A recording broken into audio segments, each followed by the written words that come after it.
members of Congress will finally go behind closed doors for a classified UFO briefing with the intelligence community's inspector, who will likely disclose... They're all going against the wind. The wind's 120 knots from the west. Quanto à aposta aérea, aqui o segredo é ainda maior. Alguns dos relatórios estão guardados nos cofres há 10 anos. No entanto, há relatos que transpiram cá para fora, como o testemunho de 3 pilotos que no ano de 82 avistaram o mesmo OVNI.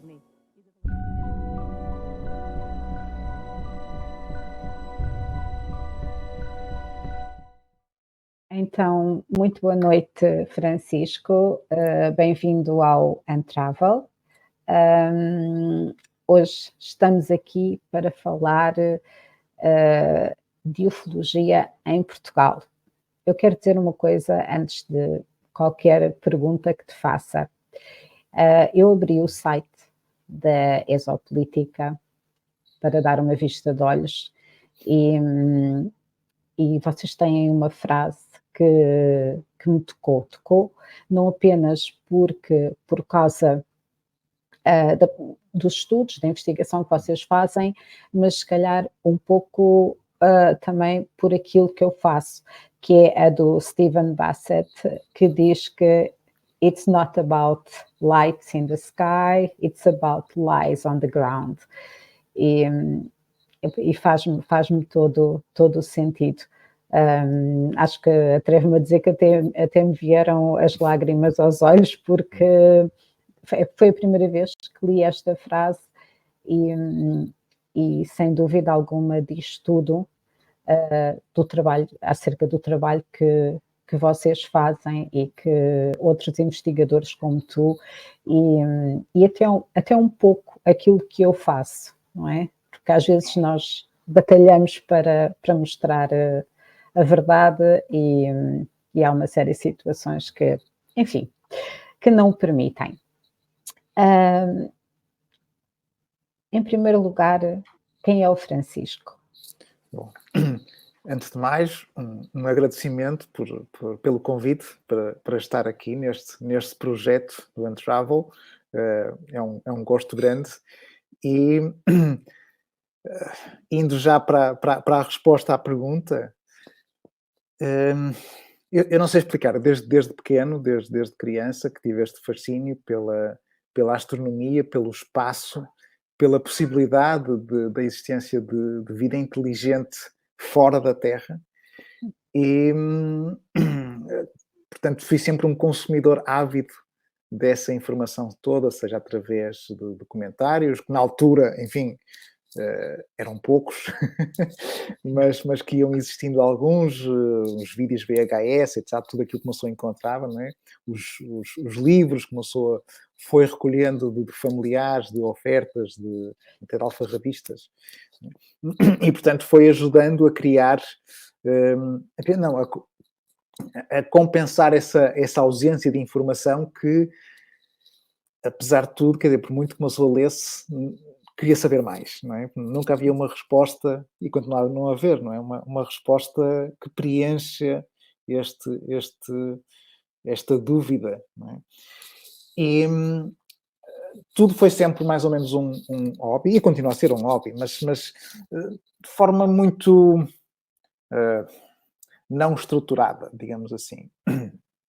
Portanto, tive a sorte de ir conhecendo pessoas que me foram abrindo portas, digamos assim, e estamos a falar do professor Joaquim Fernandes, o professor Raul Berenguel, o Dr. Mário Neves, enfim, houve uma série de gente que eu fui conhecendo ao longo dos tempos, e é só, concretamente, portanto, com a realização do primeiro encontro de exopolítica na Europa, foi em 2008 em Roma,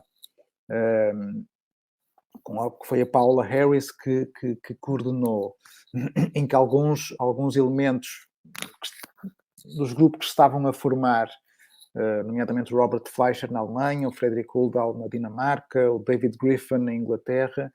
Depois houve esse foi um encontro pequeno, apesar de tudo, 30, 40 pessoas. Houve um encontro grande, promovido pela equipa da Exopolítica Espanha em 2009, que teve 1.400 pessoas a assistir, foi absolutamente brutal, também teve um investimento grande em termos de dinheiro, então conseguiram arranjar um financiador importante. E foi a partir daí que realmente tudo rebentou. Nós em 2011 conseguimos fazer um primeiro encontro também cá na Universidade de Fernando Pessoa. Enfim, estamos a falar essencialmente de um ativismo, lá está, em termos de quebrar as barreiras da desinformação, da contra-informação, do bloqueamento ao acesso de informação, que sempre existiu desde 47, digamos assim, né? E pronto, e reunirmos esta equipa de investigação de campo que ajude também a trazer mais informação que possa ser partilhada e discutida dentro da sociedade. Portanto, isto é assim um resumo assim um bocadinho à pressa, mas enfim, é mais ou menos isso. E com tudo isso, com todo o teu interesse, nasceu então a Exopolítica Portugal. Que começou por ser até motivado pelo Stephen Bassett. Portanto, Stephen Bassett, ativista político registado no Congresso dos Estados Unidos para discutir precisamente este tipo de temática. Foi ele que, inclusive, após um contacto que eu tive com ele, foi ele que me incentivou a criar um grupo, que foi exatamente, inicialmente era um grupo informal, que depois se juntou e acabou por criar a associação em si, portanto, registada. E pela Europa toda de início havia vários grupos, na Alemanha, lá está, a Finlândia, Dinamarca, Inglaterra, Espanha, Itália, República Checa, enfim, havia uma série de grupos. Hoje em dia houve muita gente que saiu. Hoje em dia os grupos continuam ativos com força, são de facto Portugal, Inglaterra, Alemanha, Dinamarca, República Checa. Os outros acabaram por desaparecer um bocadinho. As pessoas foram mudando. E de facto, desde o início, funcionamos sempre muito em rede. Portanto, já em 2009, nós fazíamos reuniões via Skype, tipo quinzenalmente, pelo menos, fazíamos reuniões com todos a debater ideias, a debater o que fazer.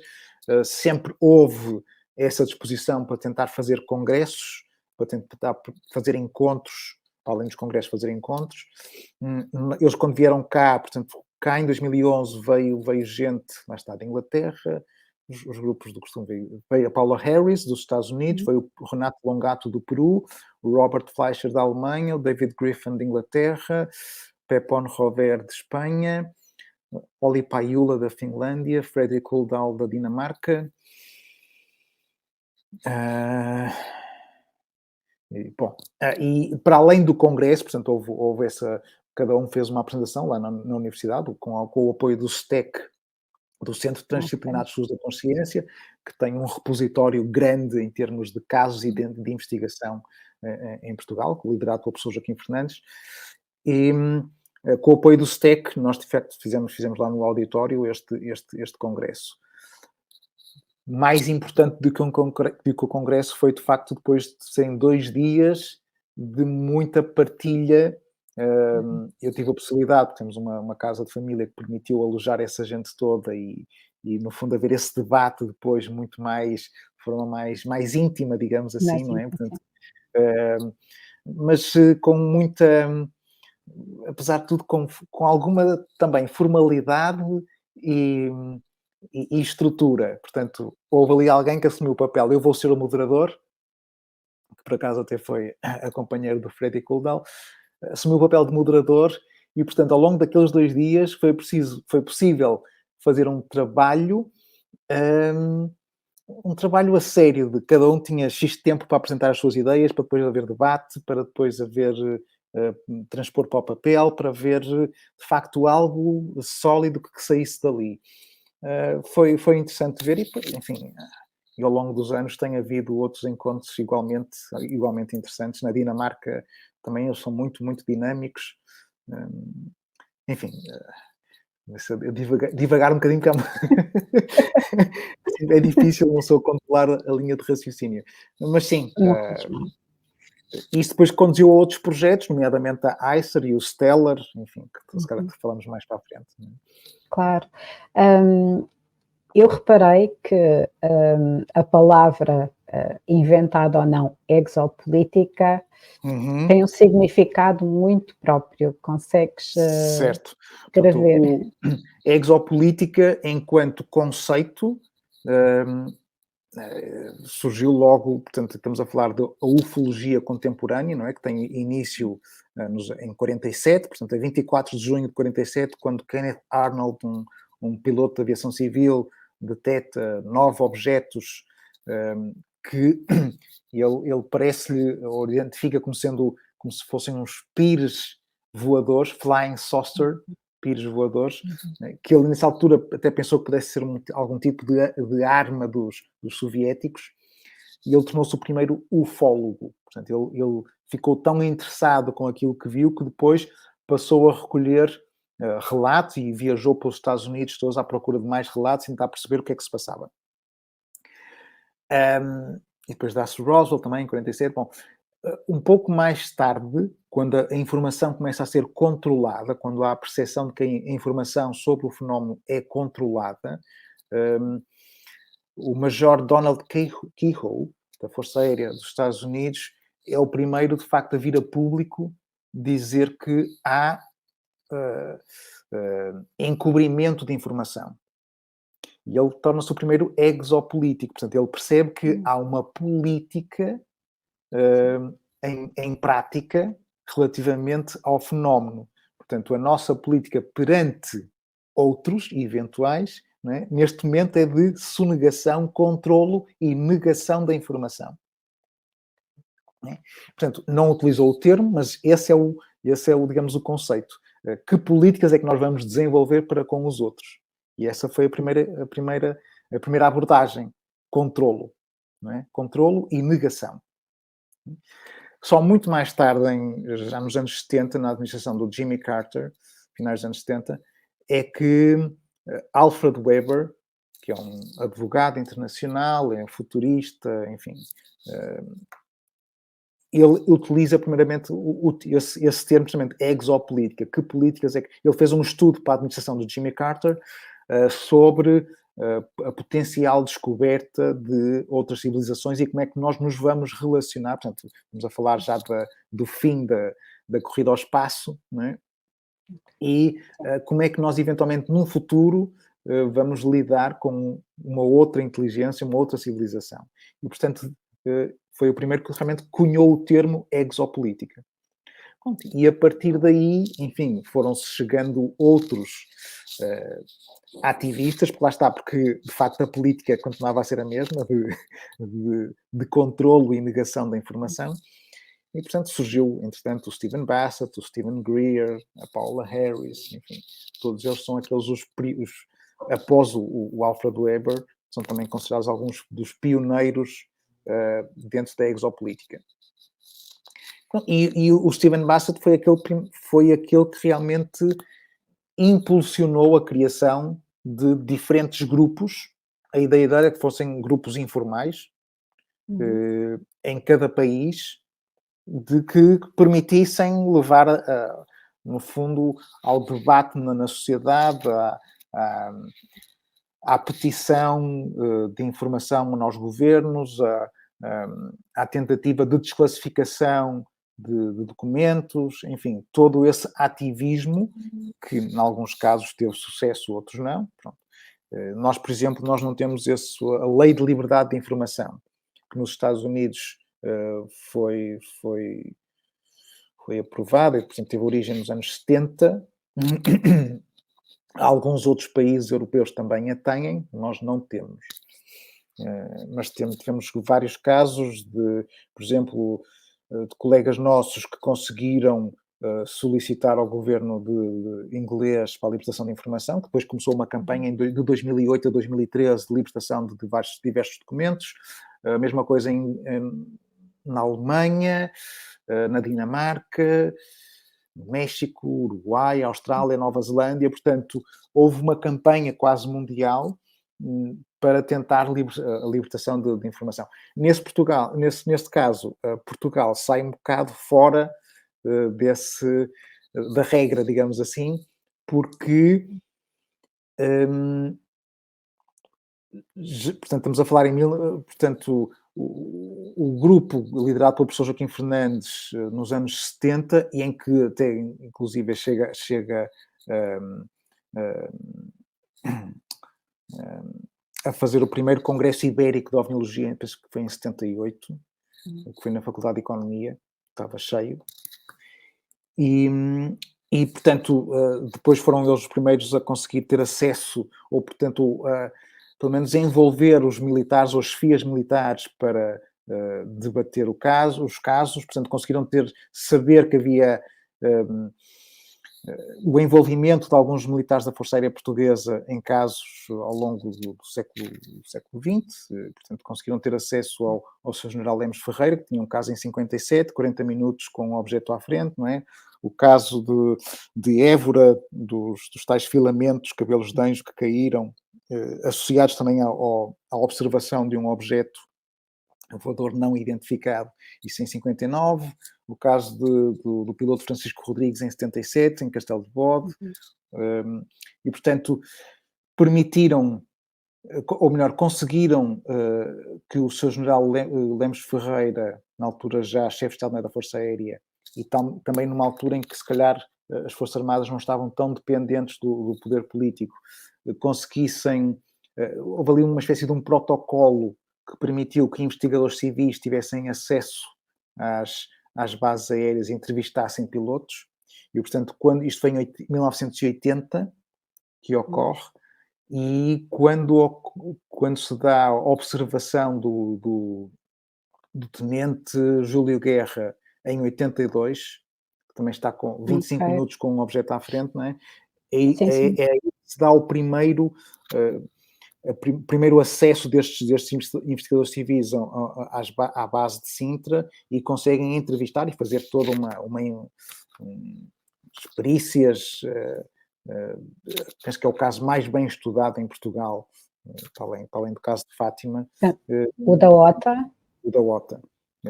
Portanto, há uma documentação extensa de entrevista aos pilotos. Portanto, lá está, é um caso que é único, penso que é único no mundo, no sentido em que há uma alta chefia da Força Armada que permite investigadores civis terem acesso, não é, logo muito, muito recente à investigação, de entrevista aos pilotos, portanto, àqueles que observaram em primeira mão o fenómeno. Não é? E, portanto, nesse aspecto... É interessante esse da OTA. Eu pessoalmente tive acesso ao controlador aéreo, e ele até me contou que, pronto, o piloto perguntou se ele conseguia ver alguma coisa do radar. Obviamente não conseguia ver nada, e ele diz que ainda o que lhe fez mais confusão foi, no final, terem que fazer, para além do relatório para a base, para entregarem aos superiores, terem que fazer um relatório para o Vaticano. Isso é que lhe ficou, foi uma das coisas que lhe ficou na memória na altura. Vaticano. Isso é uma informação nova. Sim, penso que nem o professor Joaquim... Eu posso dar o contato depois da pessoa, se quiserem perguntar. Está bem? Que estranho. Sim. Depois ele ainda hoje acha muito estranho, e pronto, não... Sim, é um detalhe interessante que vale a pena também, de facto, se calhar puxar um bocadinho para tentar perceber o porquê. Mas embora, sim, vamos lá ver, uma das pessoas que hoje em dia está um bocadinho na moda, que é a Diana Passuca, que é professora de estudos religiosos na Universidade da Carolina do Norte, nos Estados Unidos, e que nos últimos anos começou a debruçar sobre o tema dos OVNIs também. E, portanto, é fazer um paralelo sobre descrições que eram feitas tipo na Idade Média ou, enfim, no passado e que eram conotadas como experiências religiosas, divinas, né? E aquilo, o paralelo que se consegue fazer já no pleno século XX, quase com a mesma, portanto, testemunhas que descrevem quase ou vivenciam quase o mesmo, mas que hoje em dia fazem a interpretação como sendo um caso ufológico e que no passado era visto como algo mais religioso, mais divino, né?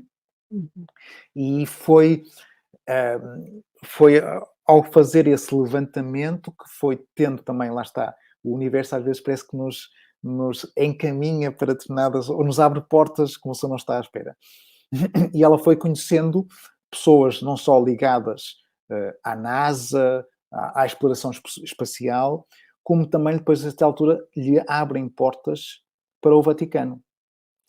E ela vai, precisamente, com um indivíduo que já trabalhou para o programa espacial norte-americano, que é tipo um menino prodígio, que já também teve algumas experiências paranormais, digamos assim, ou quase de contacto, e esse indivíduo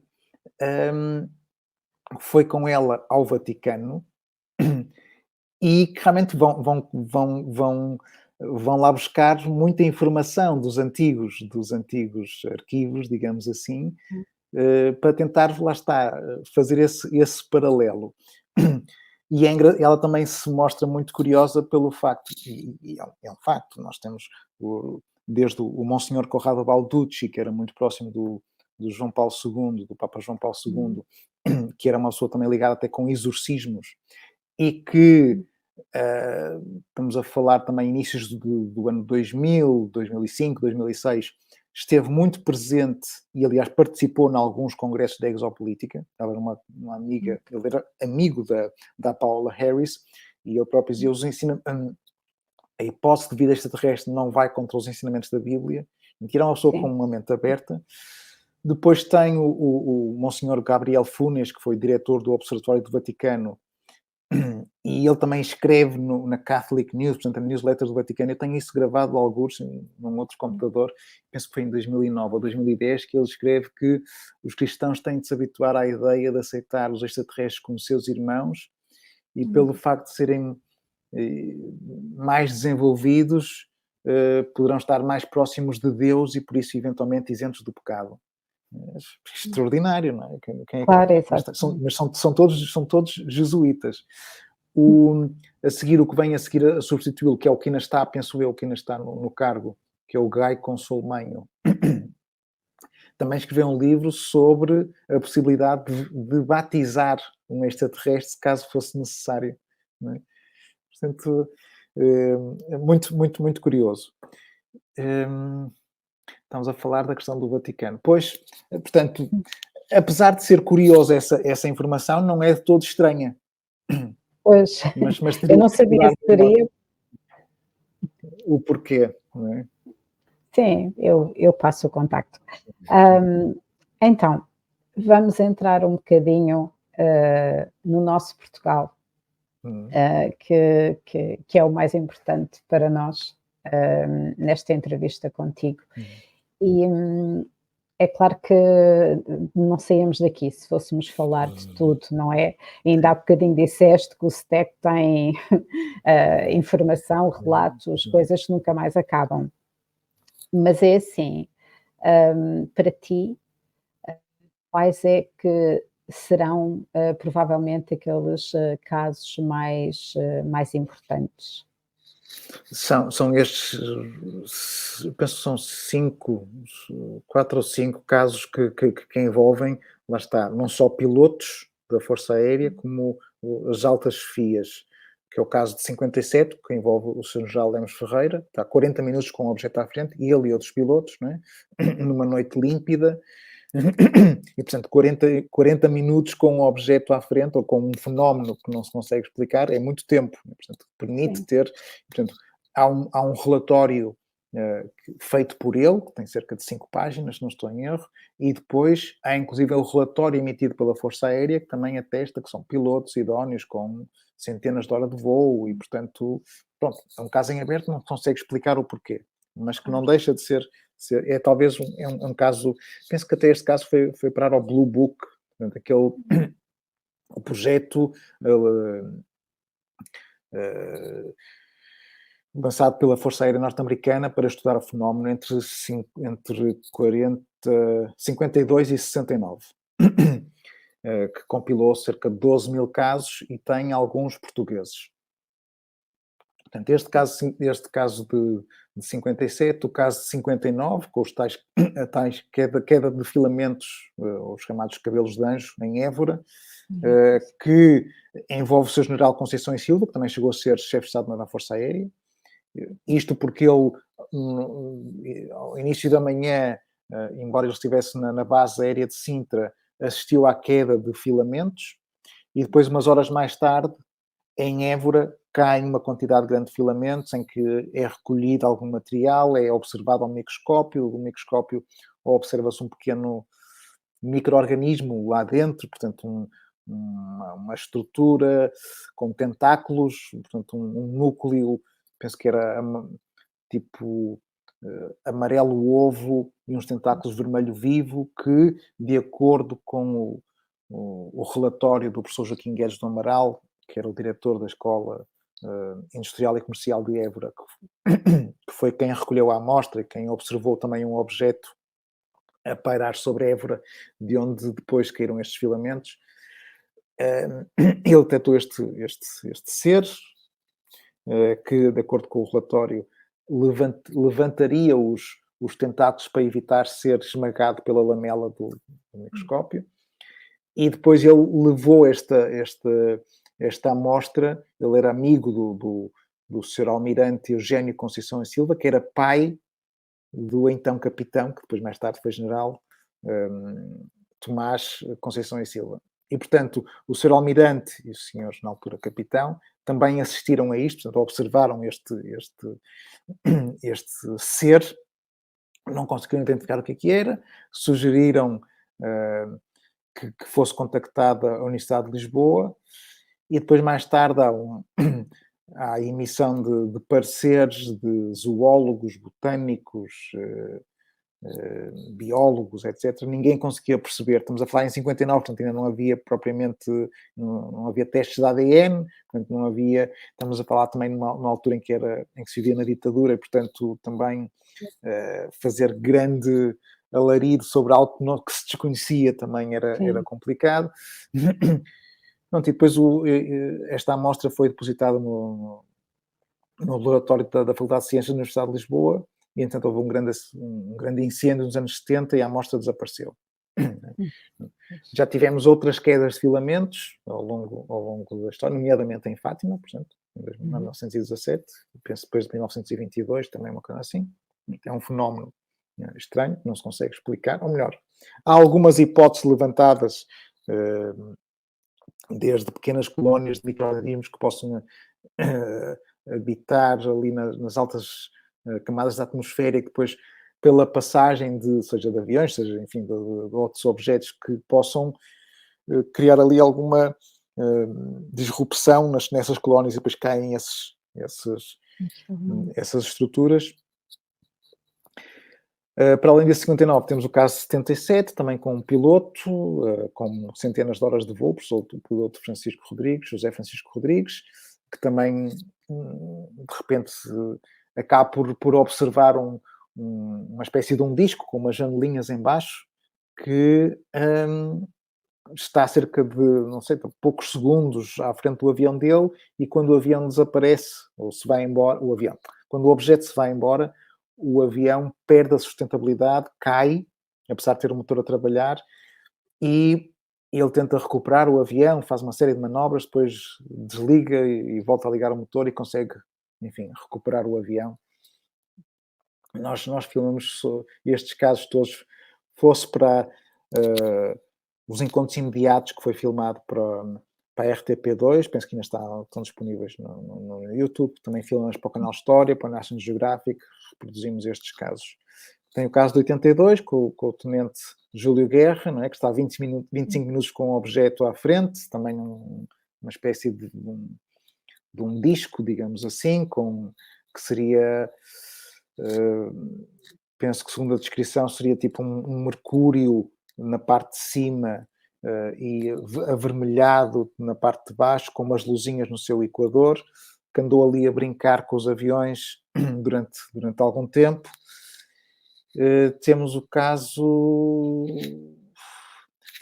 em 68, passado na Ilha Terceira dos Açores, em que é visto também um objeto que faz interferência, portanto, sobre um paiol de munições na base, em que o guarda da base sente interferência no rádio. Ele estava a tentar ouvir o relato de um jogo de futebol e de repente há uma grande interferência, ele vem cá fora, vê uma luz estranha, descreve esse objeto também tipo disco, com uma cúpula, onde pensa ver também tipo 2 ou 3 seres lá dentro, e depois ele sente um feixe de luz e depois acaba por perder os sentidos.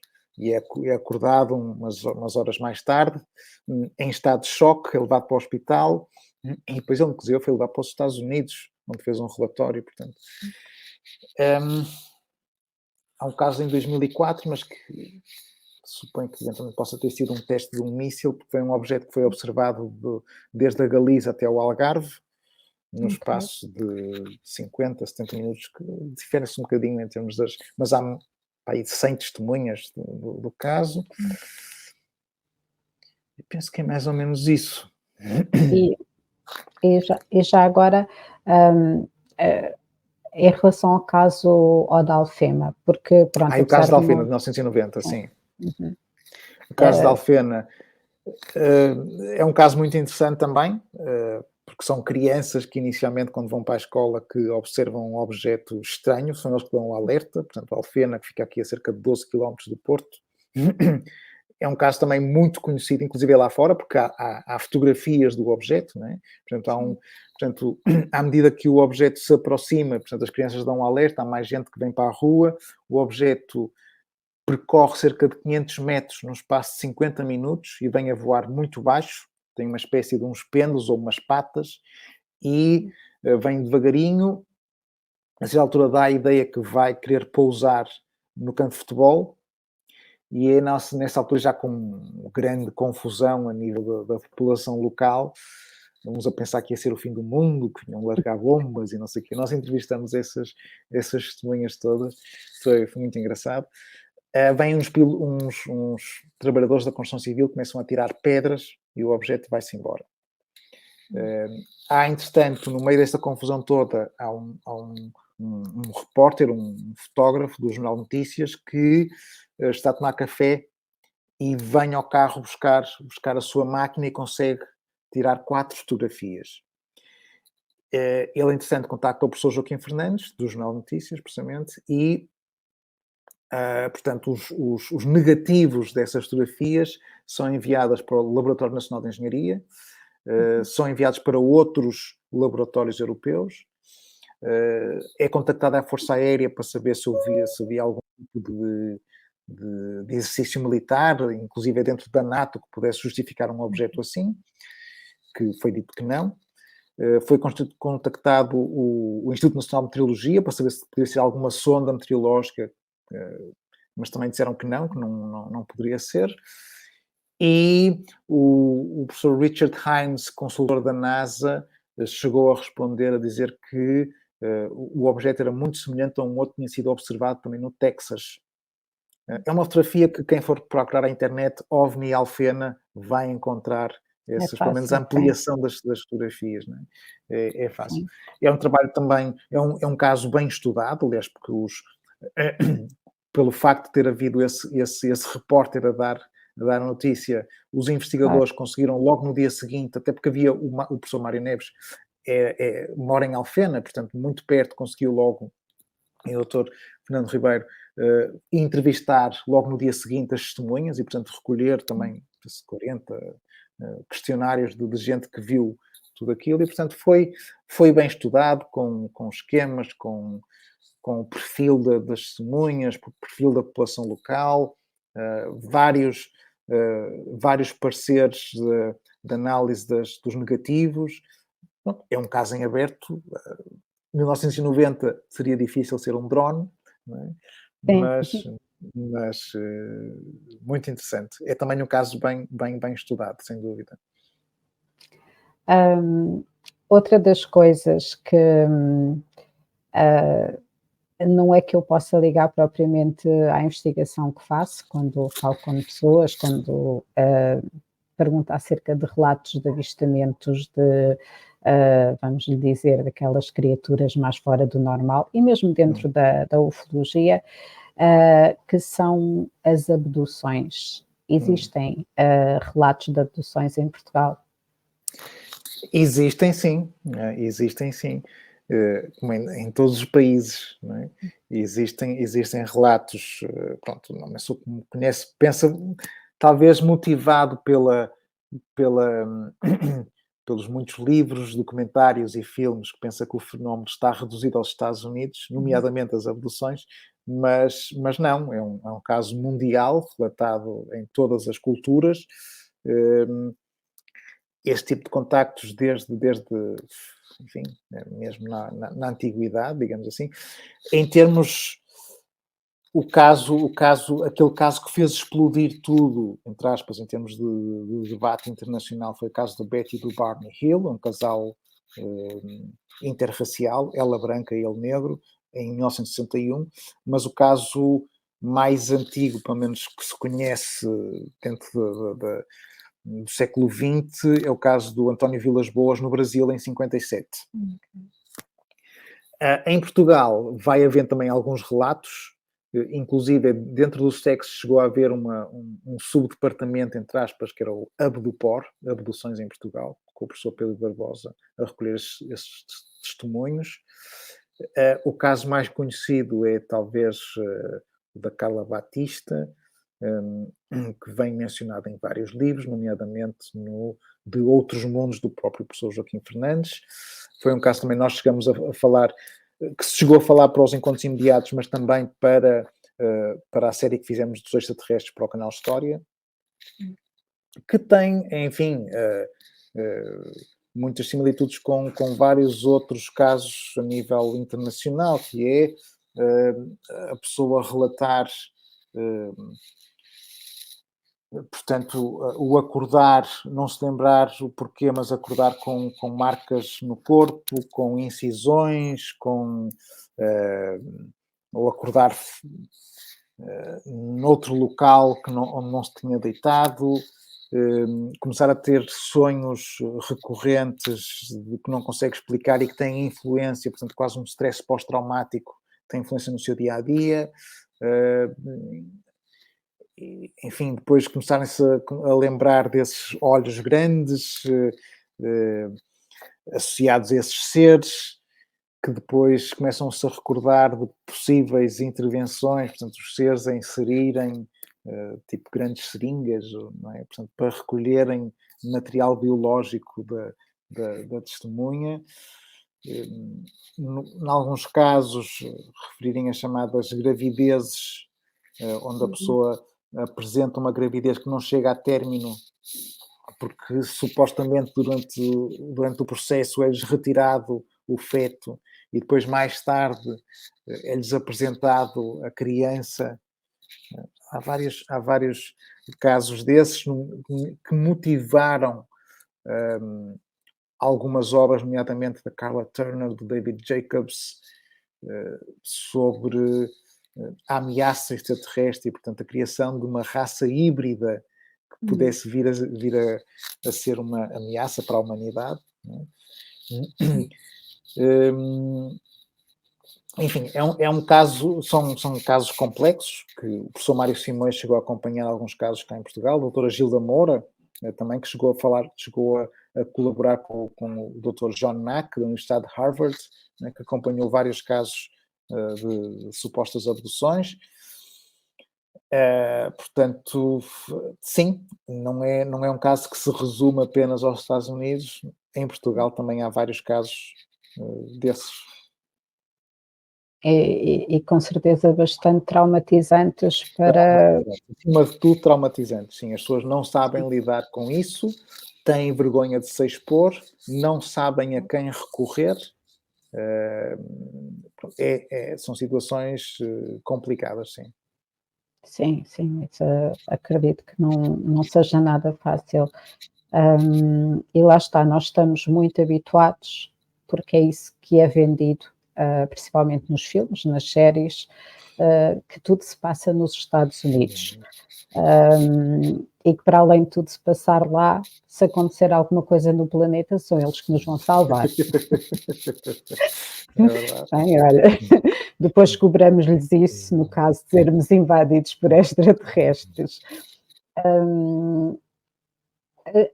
Em relação, lá está, temos os relatos de avistamento, temos abduções em Portugal, há outras coisas que se falam um bocadinho mais fora do normal, que não sei se existirão ou não em Portugal, que é o caso dos crop circles, portanto, aqueles em termos agrícola. Aí, de facto, penso que há um ou outro caso, mas que não tem comparação possível com aquilo que se passa em Inglaterra.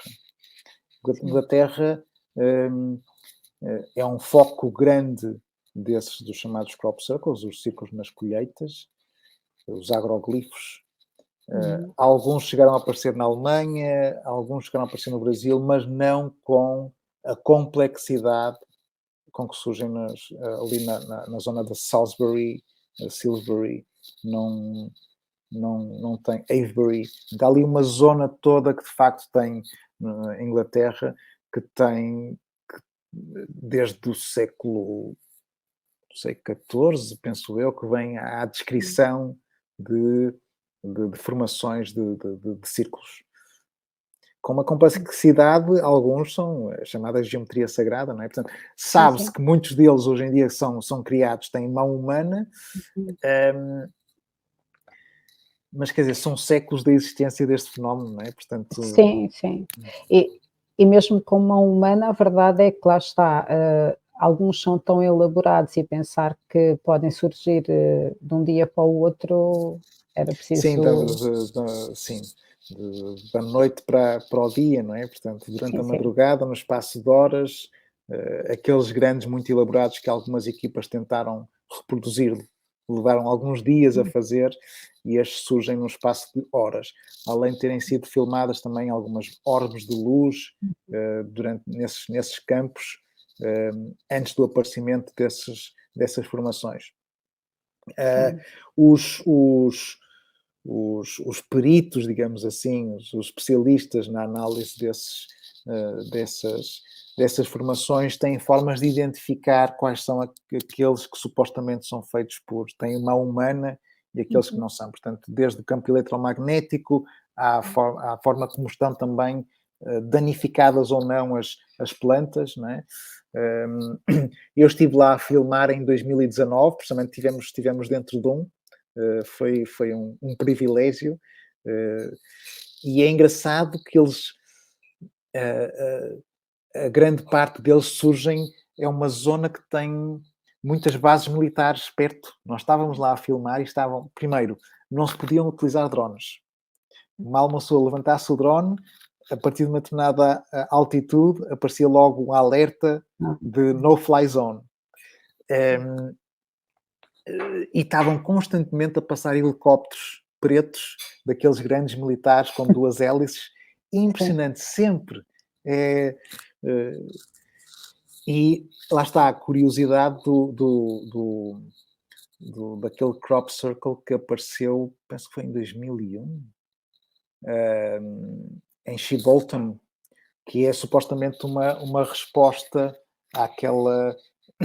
à mensagem enviada por Carl Sagan, em que tem a estrutura da ADN do ser humano, tem a posição da Terra, etc. E, portanto, é feito a estrutura, que nem sequer é um círculo, mas, portanto, é uma réplica, digamos assim, ou uma resposta mesmo, uma placa assim retangular, exatamente com a sequência da informação, só que como se fosse uma resposta. Quem é que eles são? Onde é que está o planeta deles? Que é que corresponde a estrutura do ADN? E isso surgiu ao lado, portanto, em campo militar, restrito, ao lado de um observatório militar.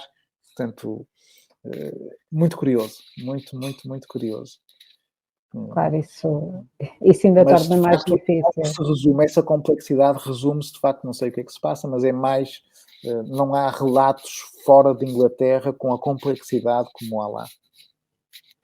Pronto. Eu, por acaso, não sei se alguma vez aconteceu alguma coisa em Portugal ou não. Portanto, não, Eu penso que há um ou outro relato, mas coisas muito básicas, não é? Resumem-se realmente a uns círculozinhos, nada com a complexidade e a geometria com que aparecem na Inglaterra. que aparecem ali.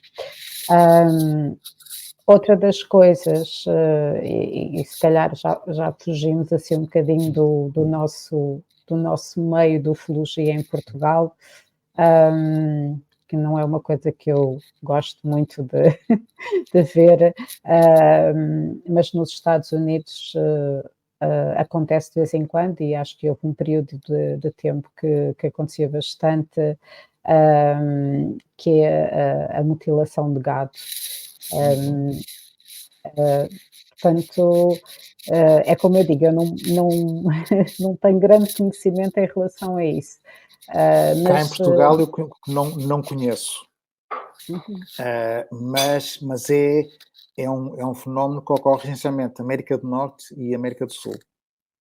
Na Europa eu não tenho conhecimento de grandes casos que pudessem ter ocorrido, mas América, estamos a falar Brasil, Argentina, Chile e nos Estados Unidos, sim, acontecem com regularidade e de forma, de facto, inexplicável. Não é? E mesmo as autoridades não gostam muito de abordar o tema. Não só com mutilação de gado, mas também penso que não chegam a 10 casos, penso eu, com seres humanos também. Mas lá está, é tão horripilante que é uma informação ainda mais controlada. Não é? É claro. Ainda mais controlada. Pois é, a verdade é que é muito complicado, até dizer aos próprios proprietários do gado que poderá ter sido uma brincadeira de alguém ou um louco qualquer que se lembrasse.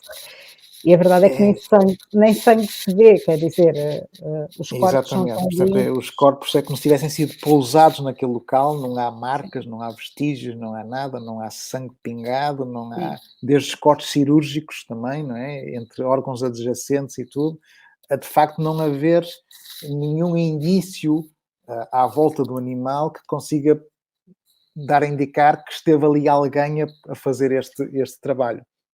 E, portanto, é um mistério daqueles que ninguém consegue explicar. Nem consegue perceber o porquê. Não é? Acima de tudo, o porquê. Claro, o porquê.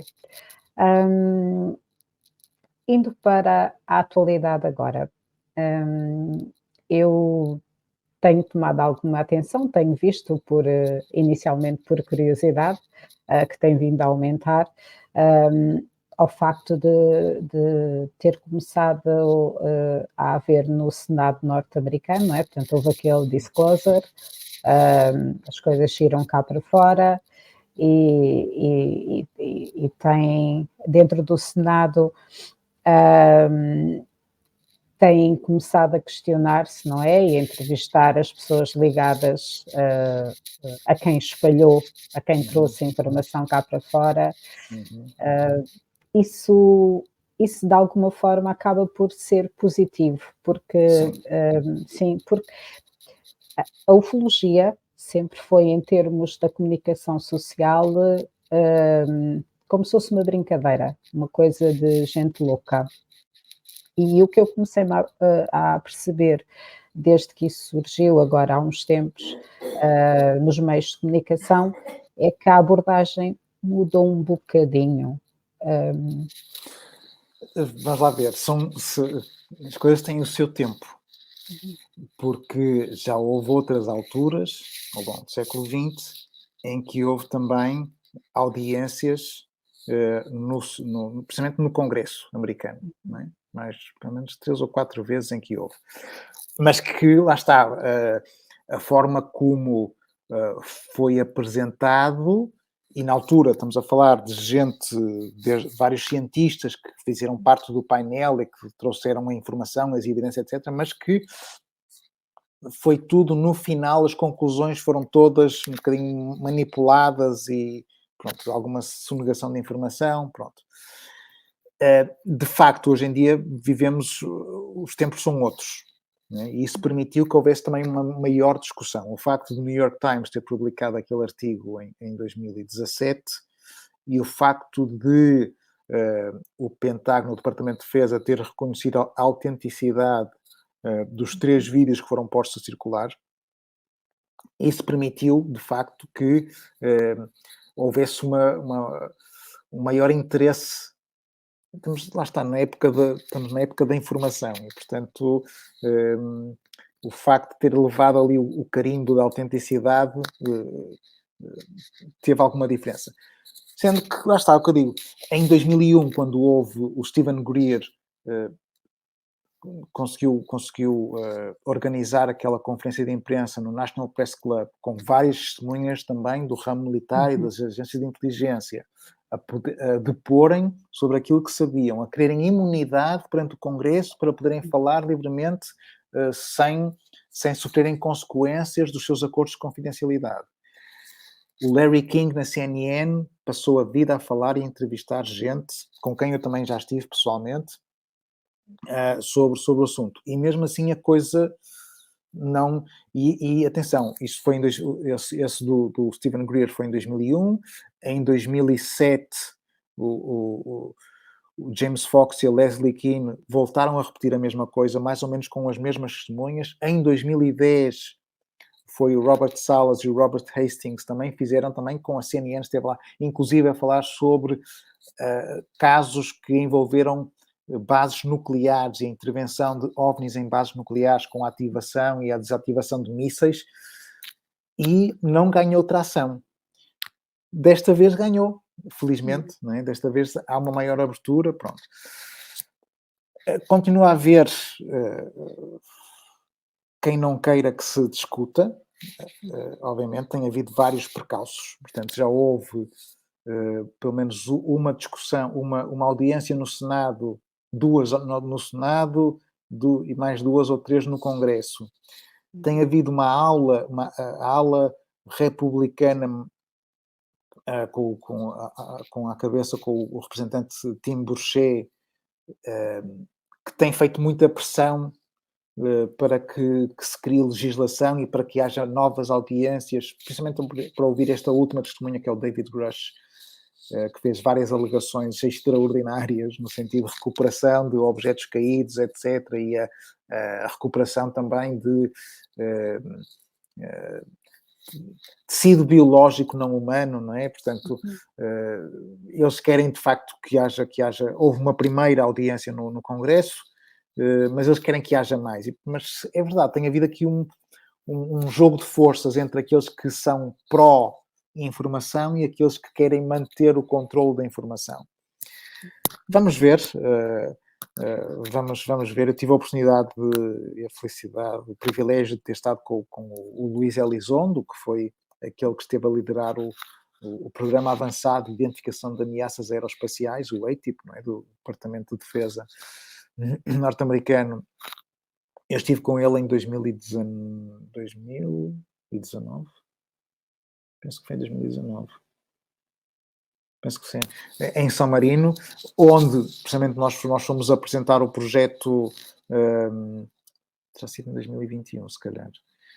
Fomos apresentar o projeto de levar... o projeto Titano, que pressupõe levar à discussão das Nações Unidas, portanto, em plenários da Assembleia Geral das Nações Unidas, o tema OVNI, né? Algo que já foi tentado em 78, mas que nós estamos agora a tentar voltar a fazer isso. Portanto, temos o apoio, nós só precisamos do apoio de um Estado, neste caso, San Marino, que sempre mostrou interesse, portanto, ao longo dos anos, há mais de 30 anos que financia o simpósio de assuntos aeroespaciais, já fez a emissão por 2 vezes de edições filatélicas dedicadas ao tema, e, portanto, eles mostraram-se disponíveis em apoiar este projeto.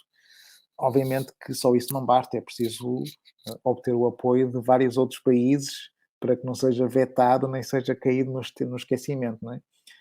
Mas temos vindo a trabalhar nesse sentido. Pronto, é necessário muitas reuniões, muito lobbying, muita diplomacia, e enfim, um conjunto alargado. Esta equipa da ICER, que consegue ser bastante unida e consegue trabalhar, apesar das diferenças culturais, né, trabalhar bem para que as coisas cheguem a bom porto. Vamos ver se desta vez conseguimos. Eu também espero que sim. Além de mais, isso é o trabalho da exopolítica, certo? Exatamente, esse é o trabalho da exopolítica, precisamente. E eu penso que, principalmente se calhar em alguns países da América do Sul, também há uma maior abertura, até para... Sem dúvida alguma. Essa é outra das coisas, a diferença para a Europa. A Europa é muito mais conservadora, mais crítica, não é? Mais terra a terra, e nos Estados Unidos a coisa lá está, é um bocado vista como um circo. Há conferências quase todos os meses, há uma merchandising, há uma visão muito comercial do tema também, que às vezes pode ser também encarado de uma forma negativa. Esta série Ancient Aliens, os alienígenas, não é? Que está na sua 21ª temporada no canal História. Portanto, eles hoje em dia têm conferências, precisamente mensais, em que vão em todos os estados norte-americanos promover a série e com os protagonistas e tudo. Portanto, há um certo circo. Na América Latina, o fenómeno é visto com muita naturalidade, como já fazendo parte da tradição e das populações locais. Há muito mais abertura. Há também um certo folclore, no sentido do entrosamento com tradições orais antigas, não é? E, portanto, não há necessariamente esta visão do extraterrestre, mas são outros seres, digamos assim, né, que pululam e que fazem parte já da tradição daquelas populações. E, portanto, tem uma visão diferente, tem uma visão mais aberta, mais disponível, que nós aqui não temos, sem dúvida alguma. Enfim, mas é o que é. Faz parte. A verdade é que, agora por causa dessa visão mais aberta e desses relatos, não é que acaba por ligar um bocado um pouco ao folclore. Lá está, posso dar o exemplo de um dos relatos que eu tive, que as pessoas estavam a falar de uma aldeia no interior de Portugal, que estavam a falar de uma cabana voadora, mas era algo completamente normal para eles, banal, tanto falaram daquilo como podiam estar a falar de uma coisa completamente comum. Portanto, não há esse circo, não há. Nem há um medo. Há um respeito, não é? Há um respeito por algo que não conhecem, como é aquela coisa das alminhas, não é? Portanto, aqueles focos de luz, não é? Que surgem, e isso é um bocado de norte a sul. Encontram-se muitos relatos desses, não é? As pessoas não conseguem entender o que é, têm respeito, pronto, nem sequer não querem tocar muito no tema também, não é? Sim, é verdade. É algo que lhes transcende e, portanto, preferem não mexer. Se falarmos a qualquer português, não aos mais jovens, claro, mas a qualquer português, acerca de avistamentos de objetos voadores não identificados em Portugal, a mente vai automaticamente para a gardunha. Apesar da gardunha ter um ponto de interrogação. Certo. Enfim, isso é quase um mito, lenda popular, mas que é muito só a partir dos anos 80, né? Portanto, com o Senhor Américo, o guardião da Gardunha, não é? Que faz um registro dos seus avistamentos quase diários, não é? Que chega a contabilizar quase 500 observações por noite, e que a equipa do STEC, ele correspondeu-se com o professor Joaquim e com outros elementos de forma assídua. Alguns elementos, nomeadamente o José Sotomayor, chegaram a ir acampar para a Gardunha com equipamento para tentar observar aquilo que o Senhor Américo dizia que testemunhava. E de facto a investigação em si não produziu grandes resultados, para além do registro escrito do Senhor Américo. E portanto aquilo foi ganhando volume a partir do momento em que foi dado a conhecer na comunicação social e se tornou um ativo turístico. Né, para a Gardunha e para a gente de lá, porque havia gente que ia especificamente à Gardunha para tentar observar. E pronto, passou a ser um hotspot de observadores e não concretamente de observações. De observações. Eu passei alguns anos da minha juventude ao pé de Castelo Novo, portanto eu na altura ouvia falar do Senhor Américo não por causa desses avistamentos, mas pelo facto dele bater a serra e conseguir encontrar material arqueológico, como por exemplo moedas romanas. E o que é interessante é que eu vivi durante uns anos em Belmonte e então grande parte dos meus levantamentos de património oral são na região, o que inclui também o Concelho do Fundão e já muito perto de Castelo Branco e depois para o lado de Penamacor. E deparei-me com algumas pessoas sem ligação ao Senhor Américo e mesmo fora de Castelo Novo, que referem a mesma coisa, que de vez em quando vêm luzes estranhas. Mas de vez em quando faz sentido, não é? De vez em quando observar-se algo fora de estranho que não se consegue explicar, sim, com a regularidade e intensidade que o Senhor Américo descrevia, é que é capaz de ser um bocado mais estranho. Não é? Sim, claro. Menos credível, não é? Porque 500 observações numa noite, não é? E além que ele descrevia o tal cosmódromo, não é? Sim. Tinha encontrado uma gruta que lhe dava acesso a um cosmódromo no interior da... Vamos lá ver. Eu nunca falei com o Senhor Américo, eu não fiz essa investigação, portanto não posso estar a querer aqui validar ou desvalidar a situação em si. Estou-me apenas a levar por aquilo que no STEC foram as conclusões da investigação feita em campo, com entrevista de várias testemunhas e da própria troca de correspondência e entrevistas pessoais com o Sr. Américo, que levaram a concluir que, pronto, que alguma daquela informação que estava exagerada. Claro. Agora, que nessas populações de interior, em que o céu há muito menos poluição luminosa, seja a questão das alminhas, seja a questão de outros fenómenos estranhos, com certeza que sim, que surgem de vez em quando. Não é todos os dias, não é a toda a hora. Sim, não é como... que eu ainda não consegui perceber porquê, não é como se diz por lá que todas as quintas-feiras, por volta da meia-noite, não é boa ideia andar na rua. Parece que é quando aparece tudo e mais alguma coisa. Não, mas isso são aquelas tradições orais que surgem de repente e que mantêm-se, não é? No ar, essa suspeita, mas que, enfim, que é que sempre questionável. Sim. E tudo isto faz parte de nós, não é? Faz parte de quem nós somos. Como É isso, do medo e do respeito pelo desconhecido. Sim, sim, sim. Mas é verdade que de quem conta um conto acrescenta um ponto. Sim, sim, claro.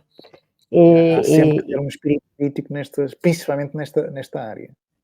Sim, principalmente quando dá mais do que uma testemunha, porque depois há a percepção de cada pessoa, não é? Essa parte, em termos de estudo, provavelmente para vocês deve ser mais complicado, digo eu, não sei.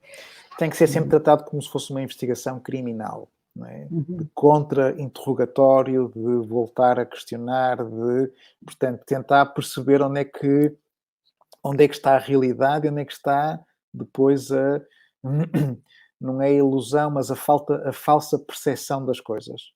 Uhum. Porque nós também temos, lá está, inconscientemente vamos adicionando pequenos detalhes àquilo que nos pensamos que vimos e depois vamos tentando reconstruir e acabamos por adicionar às vezes alguns detalhes que não são reais. E, portanto, tudo tem que ser levado com muito cuidado. Sim, sim, é verdade. Bem, mas conforme a física quântica nos diz, parece que nós conhecemos muito pouco, não é? Cerca de 5%, não é? Sem dúvida alguma que a alegoria da caverna de Platão está sempre presente. É verdade. Francisco, olha, muito obrigada por este bocadinho, pelas tuas explicações e havia muito mais para perguntar e eu espero poder um dia voltar a ter-te aqui. Com certeza, será um gosto e muito obrigado pelo convite. Obrigada, eu também.